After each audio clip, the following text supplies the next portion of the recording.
Hello everyone, welcome to my kitchen. My name is Michael and today I thought I would show you how to make Pico de Gallo. This is probably one of the easiest recipes you can make as far as salsa goes, and with just a few ingredients you'll have it and be ready for those Taco Tuesdays or just whenever you'd like to have some. You probably have most of the ingredients that you've got here already in your kitchen refrigerator or in your pantry somewhere. So let's get started. I'm going to show you how to make Pico de Gallo. So we're going to start with our tomatoes. I've got 5 tomatoes here. I've got the Roma tomatoes, but if it's this time of the year and you've got your tomatoes coming in off the vine outside, definitely use those. I just happen to have these Roma tomatoes here, and I'm going to make a smaller batch today. So I've got 5 of these. So let's go ahead and get started on these, getting these cut up. So there's a couple ways you can do this. I do not like a really wet Pico de Gallo. So I'm going to be taking my seeds that I've got out of my tomatoes today, and I'm going to actually take those out of it. So I've given my tomatoes a good little wash here. Let me move these out of the way. And I've got a bowl here that I've got a strainer in. So I wanted to put that in there to make sure we get any more moisture out of it that we can out of that. So I'm going to cut my Roma tomato in half, and then I'm going to cut it in quarters. And then what I'm going to do is you can take the knife and you can start here on the back and just kind of run it under it. And you can actually take the seeds out in one fell swoop if you like. I'm not going to bother with those. Those are pretty good. And we've got this that you can discard, or you can use it for another recipe of some kind. So we want to kind of cut these in smaller pieces. Make sure you've got your good knife skills there, that you're making sure your fingers are pulled back. And let's cut these in little pieces here, because I'm going to be putting these with some chips. If you wanted to use some of this on your different recipes and things, you can definitely do that. And you can make these as small or as big as you like. You can see here what size I've got these. I've got fairly small pieces of those. So I'm going to grab these up and I'm going to put these into this bowl here. And that way, if there's any more moisture comes out, it'll strain into the bottom of it. And then they'll be ready to go.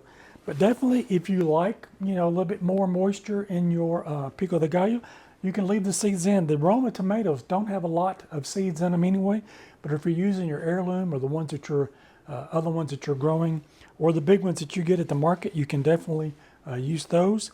Those might have a few more seeds and a little bit more moisture in them, where the Roma tomatoes don't. So I'm going to continue to work on these, and we'll get these cut up. I've got 5 of them here, and I'll be back in just a minute. All right, I am back, and I've got my last little bit of my tomatoes here that I'm going to be cutting up.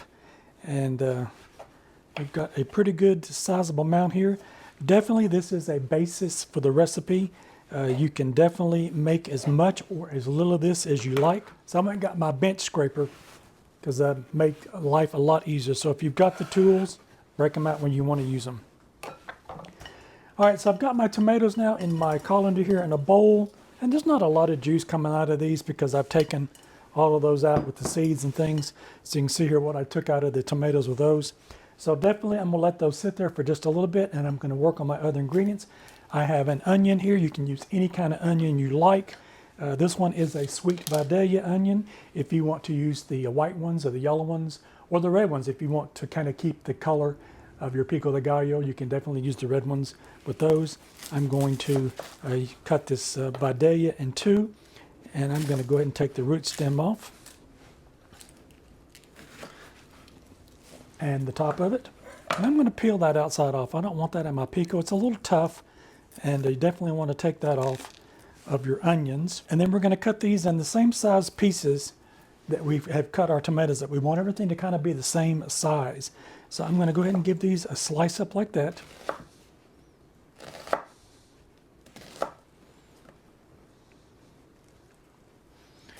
And then I'm going to run it down the side like that to kind of get smaller pieces. All right, I've got my onions cut up now, and they're about the same size as my tomatoes were, maybe just a little bit smaller. We definitely don't want that overpowering the dish itself. So cut them up about the same size. And like I say, there's a little bit of water that came in that. I'm just going to pour that over there with that. And I'm going to go ahead and dump my tomatoes into my bowl now. I'm going to grab this bench scraper, and I'm going to go ahead and put my onions in it. I'm going to kind of take a look at it and see where it's at with this recipe. You can definitely take this to any level that you want. I'm going to take a look at that there. Like I say, that was half of that onion that I've cut up there. We'll take a look at it and see if I want to put any more in it. And I think I'm going to put just a little bit more onion in it. You can definitely add more or less. This is just the basis of where I'm going to give you the recipe today. And you can double the batch, triple the batch. If you don't like as much onion in yours, you definitely got control of it because you're making it at home today. So let's cut up a little bit more onion. I'm probably going to cut up about a quarter of this. And let's see where that takes us on our next step. All right, that's my next quarter of my onion. Let's put that into our dish and see what we've got here. I'm going to keep looking at it and see. I think that is about good where I want to put that in there for my dish. So I've got 3/4 of this onion. We'll save this for something else and we will move on to another step. So now let's talk about some peppers. So I've got 1 jalapeno here and I've got a Serrano pepper here. The Serrano pepper is going to be a lot hotter than the jalapeno. Typically you might find these in a lot of the dishes in the restaurants if you like it hot. But today I'm going to be using the jalapeno pepper today. But definitely you can get these in the grocery store. I found this in my local grocery store here where I live. And I'm going to take this one and I'm going to take the end of it off. Let's cut it in two. And now you can see the seeds and the white membrane in the middle here. I'm going to take that out. That's where a lot of that heat is. And I'm going to go ahead and cut that out of there because I do not want to have that in my dish today. So same thing, just like with the tomatoes, you can take that and run the blade across the back of it and you can cut that out just like that. And as you can see, that removes the whole thing out of there. So I'm going to make sure that all the seeds are out of there. And I want to cut this jalapeno up just like I did the other pieces there. I don't want it overpowering the dish. So I'm going to kind of cut these a little bit bigger than matchstick sizes and just kind of, that way I get a little bit of taste of the jalapenos in the dish. All right, I've got my chili cut up now, my jalapeno, and I'm going to go ahead and add that to my dish. And now I've got some cilantro and a lime left. So with my lime, I'm going to juice one of these limes, and I'm just going to kind of roll this on the counter just to kind of soften it up a little bit so we can get those membranes inside there that's got all that juice broken up a little bit. Seems like it works a little bit better when you're trying to juice citrus. That's what I always do with them. So let's give that a cut through. I don't see any seeds in these, so you can just squeeze that over your dish just like that. All right, now that I've got my lime juice in my dish, I'm gonna go wash my hands and get some of that jalapeno juice off there just in case I might have some on my hands. So I'll be right back in just a minute. All right, I'm back. So I've got my wooden spoon here. Let's just give this a good mix through here, get that lime juice mixed in with everything.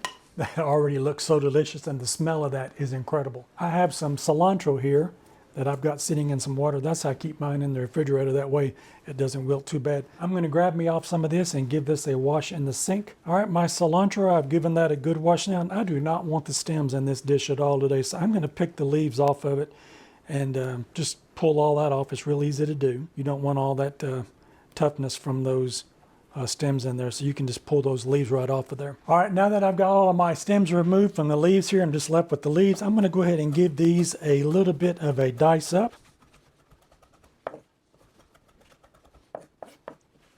And once I get this diced up, I'll put this in this mixture and see where I'm at. I might grab a little bit more. Like I say, if you like cilantro, you can definitely put more in it. If you don't like it, you don't have to add this at all. But I think it adds such a nice, fresh flavor to it. And the smell is just incredible of what this smells like. Grab my bench scraper again and put that in our dish and see where we're at with it. All right, I'm gonna give this a good little mix around. All right, I've got my cilantro mixed into my dish and you can see what that looks like there. That looks absolutely incredible. And now we're gonna add just a little bit of salt and pepper. So we'll just grind up a little bit of salt into it. And that's optional also. If you don't want to put that in, you don't have to. And we'll grind up a little bit of fresh pepper. Give that a little mix around. This is just one of these nice little summertime dishes when you've got fresh vegetables and things coming in during the year that you can make. And if you don't have them where you got coming in, you can definitely get the store-bought ones to make this. It's absolutely a way to go with that. So I've got a chip here. I'm going to give this a taste and see if I need to add any more salt or pepper, or if I need to add any more of the other ingredients in it. So let's give this a try and see what this is.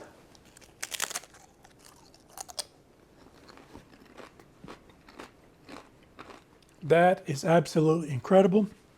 It's got such a nice freshness to it. That juice from that lime, that cilantro that's in there, those onions, it's not overpowering.